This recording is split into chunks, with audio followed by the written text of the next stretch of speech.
आज तक गुजरात में सबसे पहले बात प्रधानमंत्री नरेंद्र मोदी के गुजरात दौरे के दूसरे दिन की।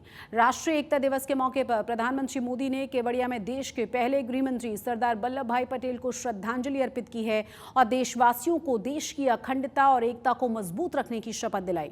पीएम मोदी ने कहा कि 140 करोड़ भारतीयों को एकजुट होकर देश को 25 साल में विकसित देश बनाना होगा। हमारी इस खास रिपोर्ट को देखिए।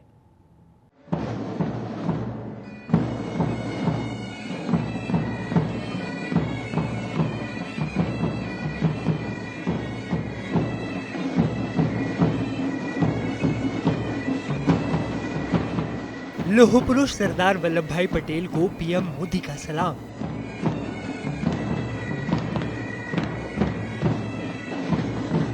स्टैच्यू ऑफ यूनिटी पहुंचकर पहले गृह मंत्री को उनकी जयंती पर दी श्रद्धांजलि।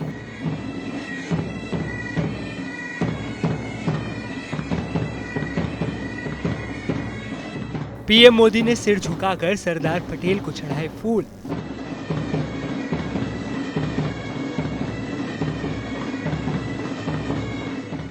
लौह पुरुष की प्रतिमा को जल भी किया अर्पण।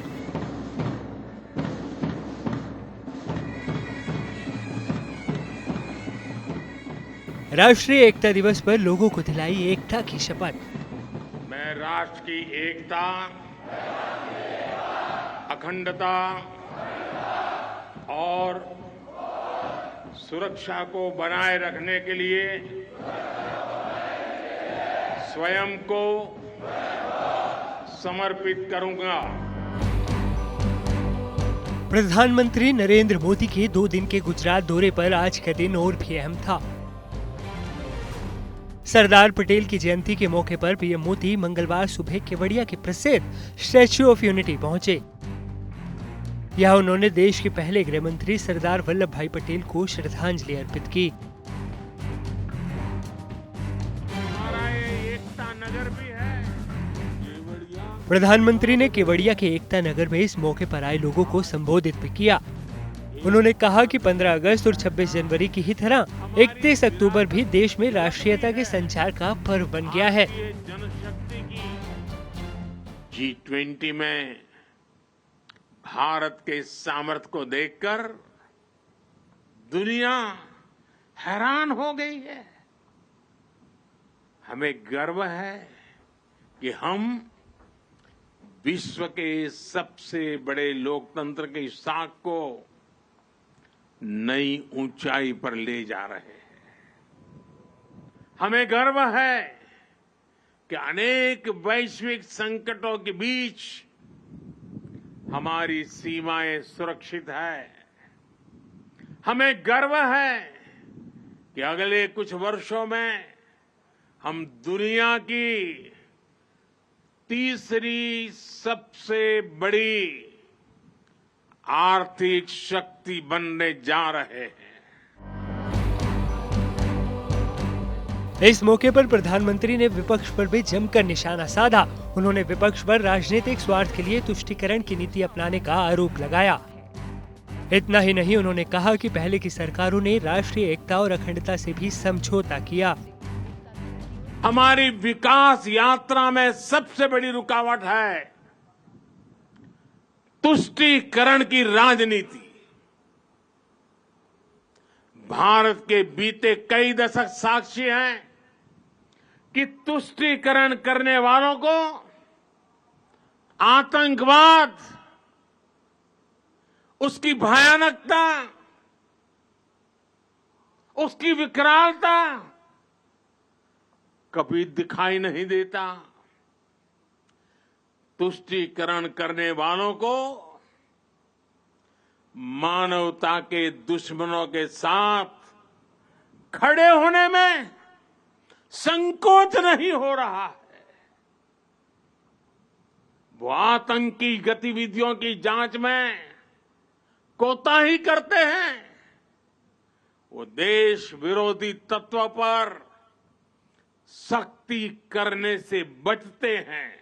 आपने देखा होगा कि देश में एक बहुत बड़ा पॉलिटिकल धड़ा ऐसा है जिसे सकारात्मक राजनीति का कोई तरीका नहीं दिख रहा।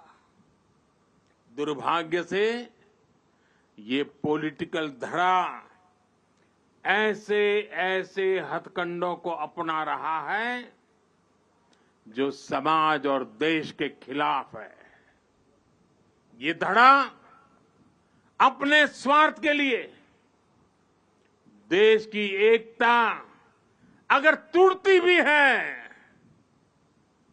तो उनके लिए उनका स्वार्थ सर्वोपरि है। इसलिए इन चुनौतियों के बीच आप मेरे देशवासी जनता जनार्दन, आपकी भूमिका बहुत महत्वपूर्ण हो गई है। ये लोग देश की एकजुटता पर चोट करके अपना राजनीतिक हित साधना चाहते हैं। देश इनसे सतर्क रहेगा तभी विकास के अपने लक्ष्यों को प्राप्त कर पाएगा।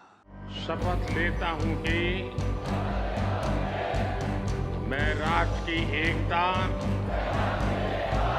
अखंडता। प्रधानमंत्री नरेंद्र मोदी ने इससे पहले एकता नगर में लोगों को एकता की शपथ भी दिलाई। रखने के लिए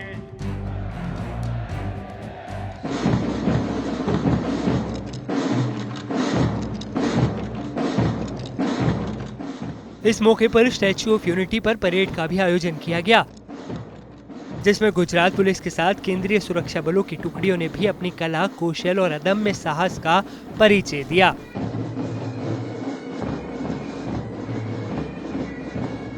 केवड़िया से नरेंद्र पेपरवाला के साथ आज तक ब्यूरो।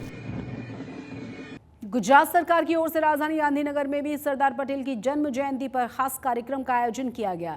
गुजरात विधानसभा परिसर के मंच पर सरदार पटेल की पुष्पांजलि अर्पित की गई उन्हें, और इस मौके पर मुख्यमंत्री भूपेंद्र पटेल समेत सरकार के तमाम मंत्री मौजूद थे। इनके अलावा विधानसभा में नेता विपक्ष अमित चावड़ा समेत कांग्रेस और अन्य पार्टियों के विधायक भी इसमें शामिल हुए। और वहीं गांधीनगर नगर निगम की ओर से G4 विस्टा गार्डन में रन फॉर यूनिटी कार्यक्रम का आयोजन किया गया था, जिसमें मुख्य अतिथि के तौर पर गुजरात के गृह राज्य मंत्री हर्ष सांघवी शामिल हुए थे। इस मौके पर गांधीनगर जिला कलेक्टर, गांधीनगर नगर निगम के कमिश्नर समेत कई बड़े अधिकारी और नेता शामिल हुए। प्रधानमंत्री नरेंद्र मोदी गुजरात के गांधीनगर में श्री सोमनाथ ट्रस्ट की बैठक में भी शामिल हुए। प्रधानमंत्री इस ट्रस्ट के अध्यक्ष भी हैं। उनकी अध्यक्षता में ट्रस्ट के कामकाज से संबंधित विभिन्न पहलुओं पर चर्चा हुई है। प्रधानमंत्री ने मंदिर परिसर में नवीनतम तकनीकी का लाभ किस प्रकार से लिया जाए, इसका भी जायजा लिया। तकनीकी मदद से तीर्थ यात्रा के अनुभवों को और यादगार बनाया जा सके, इस संदर्भ में भी बैठक में समीक्षा की गई। गुजरात में आग लगने की घटनाएं लगातार सामने आ रही हैं। राजकोट के मोरबी रोड स्थित रेलवे क्रॉसिंग के पास टायर के गोदाम में भीषण आग लगी थी, जिसके बाद दमकल विभाग की टीम ने कड़ी मशक्कत से इस आग पर काबू पाया।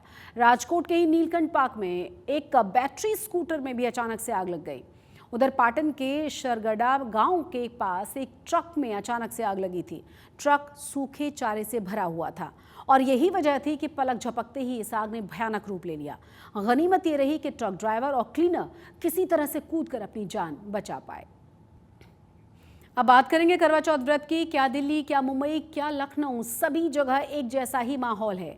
बाजार करवा चौथ के सामान से जगमग हैं। अच्छी बिक्री होने से कारोबारी बड़े खुश हैं। वहीं उनकी खुशी में कुछ शुभ संकेतों ने चार चांद लगाने का काम किया है। देखिए।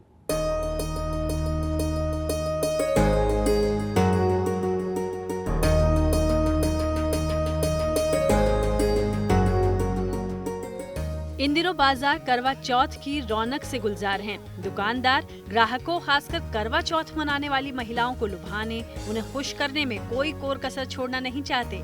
ऐसे में बाजार की चांदी होने की भी उम्मीद व्यापारियों को गुड न्यूज दे रही है। महिलाएं बाजारों में, चाहे वो करवा चौथ के करवा हो, चाहे साड़ी हो, ज्वेलरी हो, कपड़े हो, मेहंदी हो या हो मेकअप का सामान, खूब खरीद रही हैं। इस बार उम्मीद की जा रही है कि जो बिजनेस है बाजार में पूरे भारत में वो 15,000 करोड़ का हो सकता है। और सिर्फ अगर हम दिल्ली की बात करें तो 1500 करोड़ का बिजनेस इस बार दिल्ली के बाजारों में होने वाला है। इस त्योहारी सीजन में मुनाफे वाला संकेत निश्चित तौर पर छोटे बड़े व्यापारियों के लिए शुभ समाचार है। करवा चौथ के मौके पर दिल्ली और देश में बाजार पूरी तरीके से सजे हुए हैं और एक मोटे अनुमान के अनुसार ये समझा जा रहा है कि लगभग 15,000 करोड़ रुपए का व्यापार पूरे देश में ये होने वाला है। इस बार मैडम जी बहुत बढ़िया है, प्रभु की दया है यहाँ पर, क्योंकि कोरोना काल के अंदर ये मार्केट ने बड़ा फेस किया है, बिल्कुल ख़त्म हो गया था व्यापार, मगर इस बार इतना है, प्रभु की दया है यहाँ पर कि मतलब खुला। देखो आज मंडे का दिन है, कैसे रश है और आगे भी बहुत अच्छा रहेगा। करवा चौथ पर मार्केट के बूम को देखते हुए अनुमान जताया जा रहा है कि ये व्यापारिक मुनाफा केवल करवा चौथ तक ही सीमित नहीं, बल्कि पूरे त्योहारी सीजन से निकलते हुए देश के बाजारों को खुश करके जाएगा।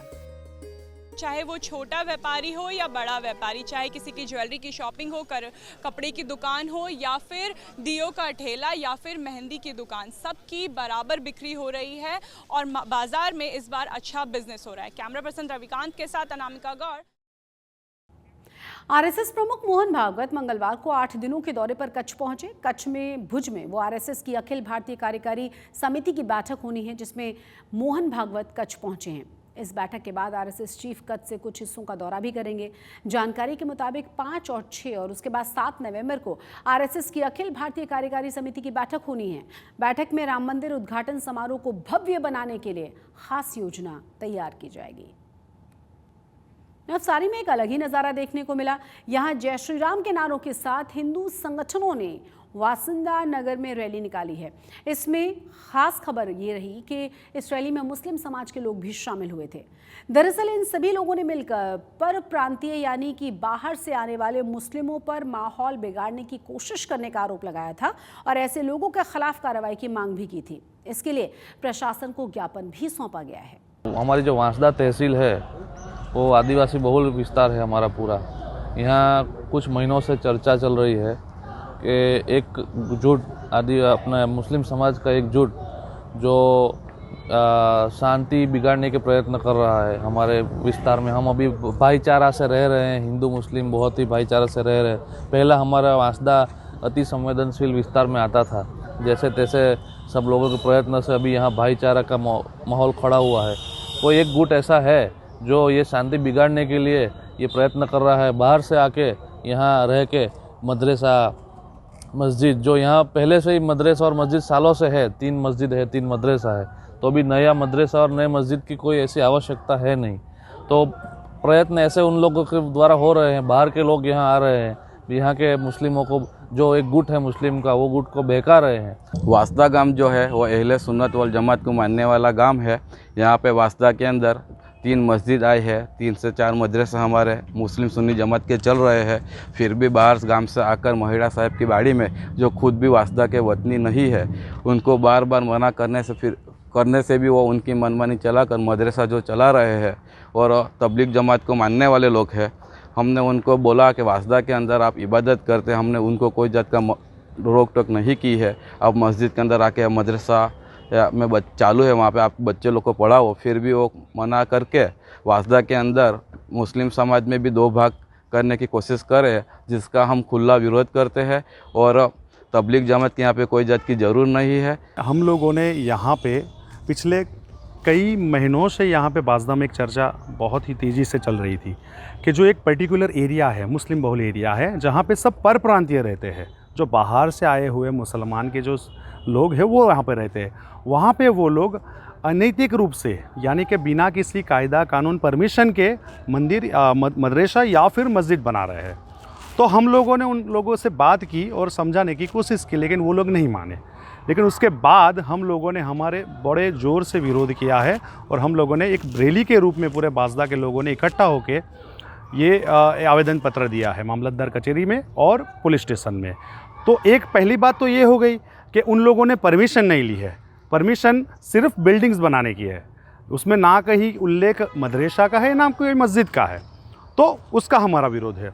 दूसरी बात ये है कि यहाँ के जो हमारे 3-3, 4-4 पीढ़ियों से जो मुसलमान समाज के लोग रह रहे हैं, बड़े भाईचारे से रहते हैं, प्यार मोहब्बत से रह रहे हैं, और उन सभी लोगों का उनमें से 90% लोग जो है population 90% people of Muslim community they are also opposing, यानी कि ये जो 10% बाहर से आने वाले मुसलमान संगठन के लोग हैं उनका ये लोग भी विरोध कर रहे हैं।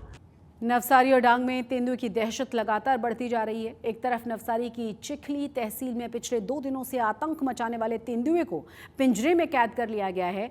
वन विभाग की टीम 2 तेंदुओं को रेस्क्यू कर चुकी है।